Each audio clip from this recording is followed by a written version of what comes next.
আমি Asphalt explorer গ্রুপের আমি আর আমার স্বামী মানে রাইড করি। তা এদের এই রাইডিং গ্রুপের সাথে আমরা এমন ভাবে জড়িয়ে আছি যে আমাদের বয়সই মনে হয় না, আর যেন প্রাণ ফিরে পাই। সেরকমই আমাদের একজন সহযাত্রী ছিলেন দেবাহুতি। এর সাথে আমি খুব কম দিনেরই আমাদের আলাপ, কিন্তু মেয়েটি এত মানে মন ছুঁয়ে গেছে, মানে আমাদেরকে মা বাবার মতো দেখতো। মানে এই হাত থেকে থালা কেড়ে নিচ্ছে, এই তুমি আমাকে দাও, তুমি কেন যাবে, আমি করে দিচ্ছি।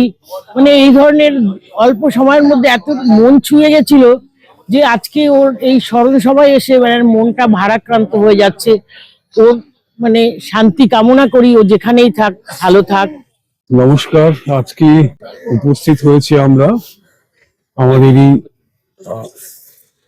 সহ রাইডার, তার প্রয়াণের উদ্দেশ্যে আমরা এখানে মিলিত হয়েছি। প্রয়াণের পরে তার স্মৃতি আমাদের কাছে উজ্জ্বল হয়ে থাকবে যতদিন আমরা থাকব। তার এত মধুর ব্যবহার এবং এত খুব অল্প সময়ের আলাপে এত নিবিড় সম্পর্ক তৈরি করার যে মানসিকতা, এটা সত্যি অভাবনীয়। ভীষণ ভীষণ কষ্ট হচ্ছে একদিকে, আবার আরেকদিকে মনে করি আমাদের সকলকেই যেতে হবে।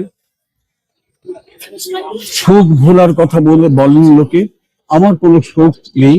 আমি বরঞ্চ তার সেই আচরণ, কথাবার্তা, তার ভালো লাগা মন্দ লাগা, তার সঙ্গে সমুদ্রের তীরে বসে বসে আলু ভাজা খাওয়া, আমাকে অফার করা, রবীন্দ্রনাথ নিয়ে আলোচনা করা, এইগুলো ভীষণ ভীষণ ভাবে মনে পড়ছে।